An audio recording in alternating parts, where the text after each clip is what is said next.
says he and his wife had drinks at this inn on the night of the 4th, later departing from this dock. Brian, in his own words, describing the moment he says she fell from a boat due to bad weather in the Bahamas and was swept away. The wind blew us apart so fast that I think she tried to swim back to the sailboat, to her sailboat. But in a phone call to a friend made the day before he was arrested, Brian Hooker is saying he tried to rescue her. Brian Hooker says that he went from Elbow Keys to Marsh Harbor. Now, law enforcement says that it should have taken him about 20 minutes considering the distance and the weather at the time, but it took him 8 hours, which raises the question, what happened in all that time?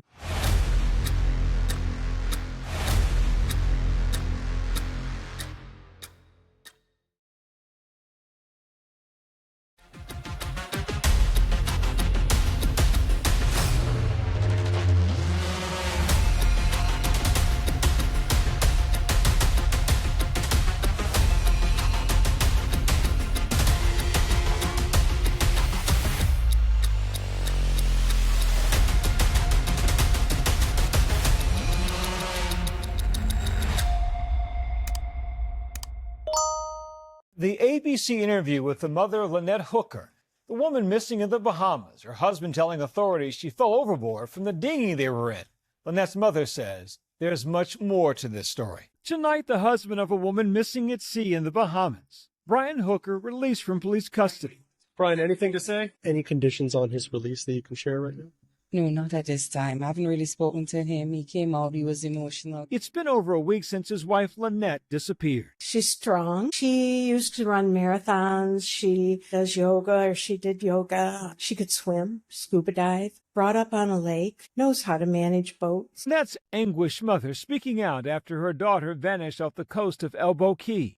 My daughter is a very lovely lady. I'm gonna miss her terribly. Brian says he and his wife had drinks at this inn on the night of the 4th, later departing from this dock. Brian, in his own words, describing the moment he says she fell from a boat due to bad weather in the Bahamas and was swept away. the wind blew us apart so fast that I think she tried to swim back to the sailboat, to her sailboat, which was probably fun.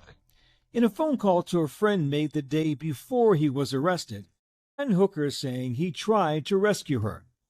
But police taking Brian into custody 4 days later, questioning him about the night of Lynette's disappearance. The 59-year-old maintaining his innocence. He says before losing sight of his wife, he threw a life preserver to her, but that she was swept away by a strong current. There is no evidence that she is dead. Their main focus seemed to be looking at him as a suspect, and he feels that they should be out there looking, trying to find his wife.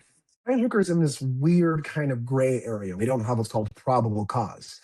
Lynette's daughter, Carly, previously telling ABC News she had doubts about Brian's account. She's a good swimmer. She's pretty fit, and I don't feel like she would just fall off a boat. Also saying there was turmoil in the relationship. They were in like the healthiest relationship at the end. Lynette's mother suspicious of her son-in-law's story and calling for a full investigation. She was a safety nut in water, wore her life jackets, and was very careful and respectful. She watched the weather station religiously. And to her to get on this dinghy and fall off and not be able to swim back to it? Lynette and Brian Hooker have been married for 25 years, her mother saying they had an off-the-grid lifestyle. In 2020, Brian and Lynette sold their house and all of their possessions, and their dream was to get a boat. They lived quite an interesting lifestyle, living on a boat, getting rid of everything you ever had. Their Instagram grid, though, full of photos and videos documenting the sailing hookers, picture-perfect adventures at sea. But Darling describes their relationship as volatile. It's been a very turbulent relationship. They had very highs and very lows. Documents obtained by ABC affiliate WZZM describe a 2005 domestic incident involving Hooker and his young daughter at the time in which he was accused of putting his hands around her neck, a jury later acquitting him. ABC News also obtaining a 2015 police report detailing an alleged domestic incident between the two, both accusing each other of assault. Police noting that Brian had a bloody nose, taking Lynette into custody but ultimately neither facing charges. Any evidence to show that Brian Hooker killed Lynette, those building blocks will just fall by the wayside. But for right now, there seems to be more questions than answers. Lynette's mother just wants the truth. I just want the truth to come out, and I'm hoping that they can do that, and I hope they find her